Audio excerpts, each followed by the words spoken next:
नमस्कार दोस्तों, मैं सौरभ अग्निहोत्री। स्वागत है आप सभी का हमारे यूट्यूब चैनल में। पिछली क्लास में हमने प्रारंभ किया है मध्य प्रदेश के इतिहास के बारे में, जो कि बहुत ही ज़्यादा महत्वपूर्ण है। तो इसके हम छोटे छोटे कई वीडियो बना रहे हैं, तो जिसके अंतर्गत हम आज देखेंगे गुप्त वंश के बारे में कि गुप्त वंश का संबंध कैसे मध्य प्रदेश से था। तो गुप्त वंश का जो सर्वाधिक पराक्रमी शासक समुद्रगुप्त था, जिसका कि कार्यकाल 335 ईस्वी के आसपास था, ने मध्य तथा दक्षिण भारत के राज्यों पर विजय प्राप्त कर विशाल साम्राज्य की स्थापना की थी।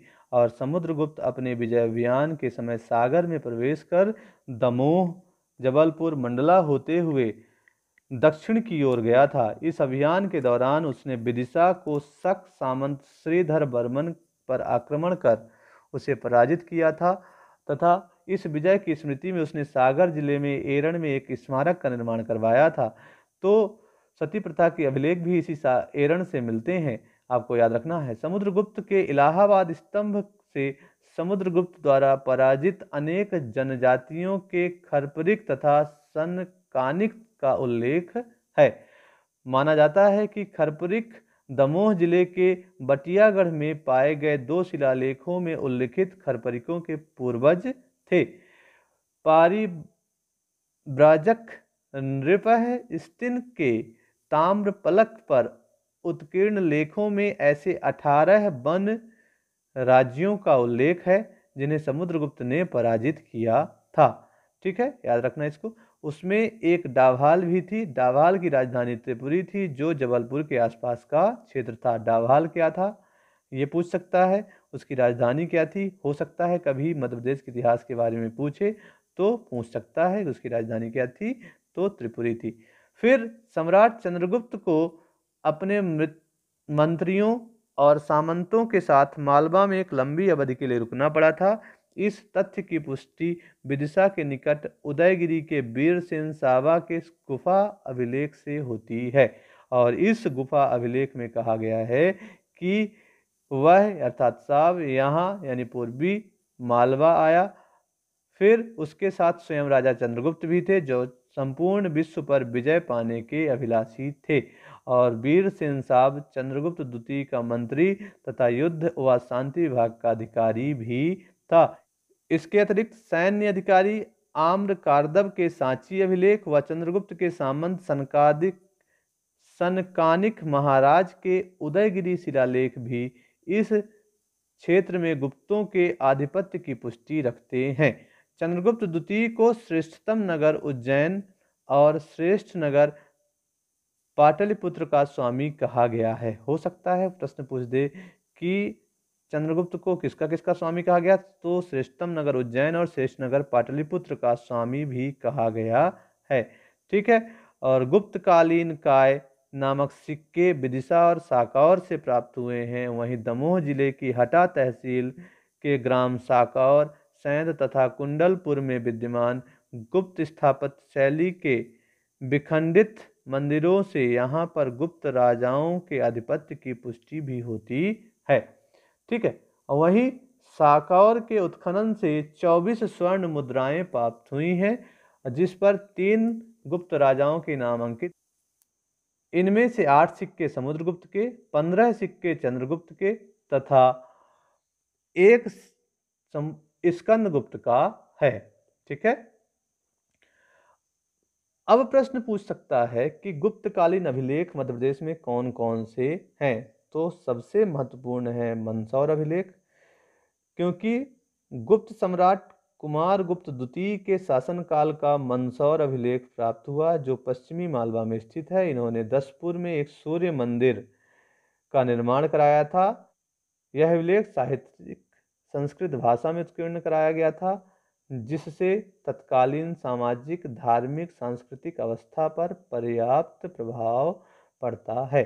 वहीं उदयगिरी शिलालेख रायसेन जिले में स्थित है। इस शिलालेख में शंकर नामक व्यक्ति द्वारा इस पर पार्श्वनाथ की मूर्ति स्थापित किए जाने का उल्लेख है। वहीं आपको ध्यान रखना है तुमैन अभिलेख। तुमैन अभिलेख गुना जिले में स्थित है। इस अभिलेख में राजा कुमारगुप्त को शरदकालीन सूर्य की भांति बताया गया है। वहीं सांची अभिलेख, इसमें हरिस्वामिनी द्वारा काकनाद बोट में स्थित यहाँ के आर्य संघ को धन का दान दिए जाने का उल्लेख किया गया है। वहीं एरण अभिलेख बहुत ज़्यादा महत्वपूर्ण है, सागर जिले में स्थित है। गुप्त काल में इसका नाम स्वभोग नगर था। एरण अभिलेख हूणों की उपस्थिति को दर्शाता है। ठीक है। वहीं कुमारगुप्त के शासनकाल में भारतवर्ष पर हूणों का आक्रमण प्रारंभ हो गया था और स्कंदगुप्त ने हूणों के विरुद्ध अद्भुत पराक्रम का प्रदर्शन करते हुए उन्हें पराजित किया और हूणों के बार बार आक्रमण से गुप्त साम्राज्य को आघात पहुंचा। यद्यपि बुद्धगुप्त के एरण अभिलेख से ज्ञात होता है कि सागर क्षेत्र में गुप्त राज्य बना रहा। ठीक है। वहीं ग्वालियर अभिलेख में बताया गया कि हूण शासक मिहिरकुल ने मंदसौर जिले में एक सूर्य मंदिर बनवाया था। क्वेश्चन पूछ सकता है कि मंदसौर में सूर्य मंदिर किसने बनवाया था, तो मिहिरकुल ने बनवाया था, जो कि हूण शासक था। किंतु मिहिरकुल की सफलता स्थायी नहीं रही, उसे मालवा के यशोधर्मा और मगध के नरसिंह गुप्त बालादित्य ने 530 ईस्वी के आसपास परास्त कर दिया था। इसके बाद मिहिरकुल का राज्य कश्मीर, गांधार और सिंधु नदी के पश्चिम के कुछ भागों में ही सीमित रह गया था। ठीक है। मध्य प्रदेश के उत्तरी क्षेत्र के गुप्त शासकों में संबंधित अनेक पुरातात्विक साक्ष्य भी प्राप्त हुए हैं, जिसमें से आपको जबलपुर में तिगवा का विष्णु मंदिर बहुत फेमस है, बघेलखंड के नागौद में भूमरा का शिव मंदिर, अजयगढ़ का नचरा कुठार स्थित पार्वती मंदिर, सांची का बौद्ध मंदिर, नागौद के खोह ग्राम में शिव मंदिर गुप्तकालीन मंदिर हैं। ये प्रश्न पूछे जाते हैं। और गुप्तकालीन चित्रकला के साक्ष्य बाघ गुफाओं से प्राप्त होते हैं। बाघ गुफाओं के चित्रों की तुलना अजंता गुफा के चित्रों से की जाती है। तो ये था हमारा गुप्त काल। यहाँ पे मंदिरों को याद रखना है, यहाँ पे जो अभिलेख थे गुप्तकालीन उनको आपको याद रखना है। ठीक है। उसके बाद आता है आपका औलीकर वंश। ठीक है। मालवा के औलीकरों की एक शाखा ने अपना राज्य दसपुर मंदसौर को राजधानी बनाकर स्थापित किया था। यानी राजधानी कहाँ बनाया, औलीकरों ने मंदसौर में, दसपुर में। इसके अभिलेख राजगढ़, नरसिंहपुर, चित्तौड़गढ़, छोटी सादड़ी, मंदसौर, भानपुरा तथा भोपाल से प्राप्त हुए हैं। ठीक है। मालवा नाम देने का श्रेय औलीकरों को दिया जाता है, बहुत महत्वपूर्ण है। यानी मालवा नाम किसने दिया है, तो औलीकरों ने दिया है। इस वंश का प्रथम शासक जो था वो नरवर्मन था और चंद्रगुप्त द्वितीय का समकालीन भी था।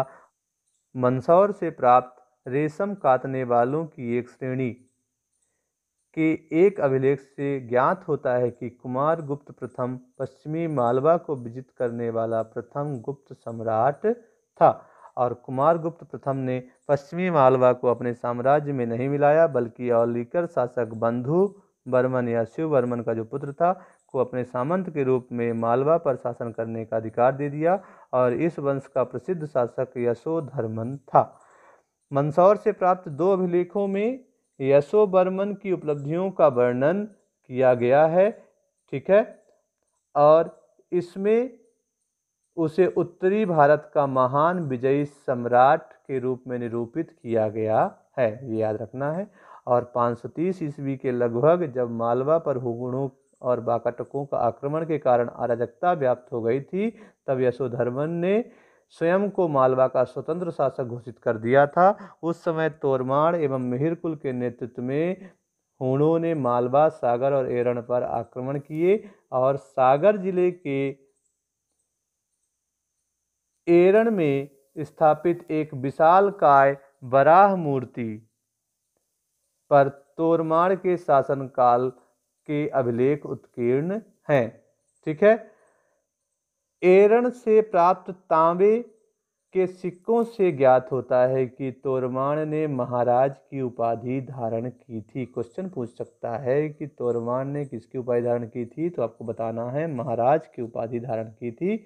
और 515 ईस्वी में तोरमाण का पुत्र मिहिरकुल उसका उत्तराधिकारी बना, जिसका साम्राज्य कश्मीर से मालवा तक विस्तृत था। और मिहिरकुल के शासनकाल में ग्वालियर दुर्ग से प्राप्त अभिलेख में गोप पर्वत पर सूर्य मंदिर के निर्माण का उल्लेख भी है। ठीक है, ये आपको याद रखना है। ठीक, उसके बाद आपको यशोधर्मन ने मिहिर कुल को पराजित कर उसे आत्मसमर्पण करने के लिए बाध्य कर दिया और अलीकर वंश के अन्य प्रमुख शासक जो थे वो जयवर्धन, सिंहवर्मन, नरवर्मन आदि थे। मंदसौर अभिलेख के अनुसार यशोधर्मन ने जनेन्द्र, नरोधिपति, राजाधिराज, परमेश्वर आदि उपाधियां धारण की थी और 543 ईस्वी से पूर्व ही यशोधर्मन की मृत्यु हो गई और संभवतः परवर्ती गुप्त शासकों द्वारा उसके साम्राज्य पर या उसके राज्य पर अधिकार कर लिया गया था। ठीक है, तो यहाँ पर क्वेश्चन पूछ सकता है मिहिरकुल किस वंश का राजा था और यशोधर्मन किस वंश का राजा था, सूर्य मंदिर का निर्माण किसने करवाया था, ये सारे प्रश्न आपसे पूछ सकते हैं। ठीक है, अब अगला है परिव्राजक और उच्चकल्प। तो बघेलखंड जो खोहग्राम में 482-83 ईस्वी में ताम्रपत्र में परिव्राजक महाराजाओं का उल्लेख मिलता है। यहाँ के शासक परिव्राजक महाराजा कहलाते थे क्योंकि ये शाही परिव्राजक राजर्षि सुशर्मन के वंशज थे और इनकी राजधानी नागौद रियासत में थी। खोह के ताम्रपत्र में महाराजा हस्ती का उल्लेख मिलता है जो गुप्त नृप राजभुक्तों लिखा होने से बुधपुत्र का सामंत प्रतीत होता है और बैतूल में मिले एक लेख में इस वंश की वंशावली दी गई है और परिव्राजक नरेश हस्ती तथा उसके पुत्र संक्षोभ के 6 ताम्रपत्र मिले हैं और संक्षोभ का शासन डाभाल और उसके आसपास के 18 गढ़ों पर था। परिव्राजक राज्य से लगा हुआ उच्चकल्प शासकों का राज्य भी था जिसकी राजधानी उच्चकल्प अर्थात उचेहरा थी और उचेहरा से 14 किलोमीटर दूर भूमरा में स्थित एक शिला स्तंभ इन दोनों राज्यों की सीमा थी और इस राजवंश से संबंधित 7 ताम्रपत्रों में ओद्य देव, कुमार देव, जयनाथ और सर्वनाथ नामक नरेशों का उल्लेख मिलता है। वहीं भूमरा शिलालेख के अनुसार सर्वनाथ महाराजा हस्ती जो परिव्राजक शासक का समकालीन था। उच्चकल्प शासक जयनाथ के अभिलेखों से उसके पूर्व शासक ओधदेव, कुमारदेव, जयस्वामिन और व्याघ्रराज का पता चलता है। तो ये हमने देखा कुछ राजाओं के बारे में। ठीक है, अब हम बात करेंगे पांडुवंश, उसके बाद कलचुरी राजवंश के बारे में बात करेंगे। ठीक है, तो जो पांडुवंश था तो परिव्राजक और उच्चकल्प के उत्तर पूर्व में एक अन्य राजवंश पांडु की जानकारी मिलती है और इस वंश का राजा उदयन एक शिलालेख कलिंजर से प्राप्त हुआ है जो 5वीं शताब्दी के अंत में यहाँ शासन कर रहा था। और रीवा रियासत में एक अन्य पांडुवंश मैकाल के पांडु का ताम्रपत्र बहमनी से प्राप्त हुआ और बहमनी से प्राप्त एक ताम्रपत्र लेख नरेश भरतवल के शासन बल के दूसरे वर्ष में प्रचारित किया गया था जो मैकाल के पांडवंशी नरेशों के इतिहास के बारे में विवरण प्रदान करता है। इस ताम्रपत्र के अनुसार जयबल पांडवंश का प्रथम शासक था। क्वेश्चन पूछ सकता है पांडवंश का प्रथम शासक कौन था, तो जयबल था। उसके पुत्र वत्सराज एवं पुत्रवधु द्रोण भट्टारिका ने इस वंश के एक अन्य प्रमुख शासक महाराज नागवल का जन्म दिया। इस ताम्रपत्र की सर्वप्रमुख विशेषता यह थी कि इसमें जयबल एवं वत्सराज के नामों के साथ किसी उपाधि अथवा पदवी का प्रयोग नहीं किया गया, जबकि नागवल एवं भरतवल के नामों के साथ सम्मान सूचक एवं दैवीय उपाधियों पद्म ब्राह्मण, पद्म माहेश्वर, पद्म गुरु, देवाधिदैवत आदि का प्रयोग किया गया और पांडु वंश के अनेक अभिलेख बूढ़ी खार, मलगा और मल्हार से प्राप्त हुए हैं। ठीक है, अब आगे पढ़ते हैं। तो ये हमने देखा पांडु वंश के बारे में। आगे देखते हैं परवर्ती गुप्त और मौखरी वंश। तो परवर्ती गुप्त वंश का शासक गुप्त सम्राटों के अधीन सामंत थे, जिन्होंने संभवतः 5वीं शताब्दी के मध्य स्वयं स्वतंत्र घोषित कर दिया। और अवसाद अभिलेख में इस वंश के कृष्णगुप्त, हर्षगुप्त, जीवितागुप्त, कुमारगुप्त, दामोदरगुप्त, महासेनगुप्त और आदित्य सेन गुप्त आदि नरेशों का उल्लेख किया गया। क्या कहा? बाणभट्ट द्वारा रचित हर्षचरित में परवर्ती गुप्त राजवंश के महासेन गुप्त को मालवा नरेश कहा गया। हालांकि महासेन गुप्त का शीघ्र ही मालवा पर अधिकार समाप्त हो गया था और वल्लभी के मैत्रक शिलादित्य प्रथम ने 600 ईस्वी के आसपास पश्चिमी मालवा के बड़े भाग पर अधिकार कर लिया था। वहीं गुप्त साम्राज्य के पतन के पश्चात पश्चिमी उत्तर प्रदेश के कान्यकुब्ज कन्नौज नगर के 6ठी सदी के मध्य मौखर राजवंश की सत्ता स्थापित हुई थी और मध्य प्रदेश के पूर्वी निमाड़ जिले में असीरगढ़ के किले से महाराजाधिराज सर्ववर्मन का एक ताम्र मुहरलेख प्राप्त हुआ है। कलिंजर बुंदेलखंड जो क्षेत्र पर मौखरियों के प्रत्यक्ष अधिकार या प्रभुत्व का प्रमाण भोजदेव का दान पत्र है, जिसमें श्री सर्ववर्मा द्वारा दिए गए दान का उल्लेख है। वहीं कलचुरी एवं चालुक्य राजवंशों के आक्रमण ने इनकी शक्ति में कमी की और अंत में ये परवर्ती गुप्त सम्राट थानेश्वर के वर्धन सम्राटों के सामंत बनकर रह गए थे। ठीक है, तो ये हमने देखा आज कुछ वंशों के बारे में। ठीक है, इसको अच्छे से पढ़िए। अगली कड़ी में हम बात करेंगे कलचुरी राजवंश के बारे में। ठीक है, तो ध्यान रखिएगा अपना और ख्याल रखिए और साथ ही साथ हमारे चैनल को लाइक और सब्सक्राइब जरूर करिएगा। धन्यवाद।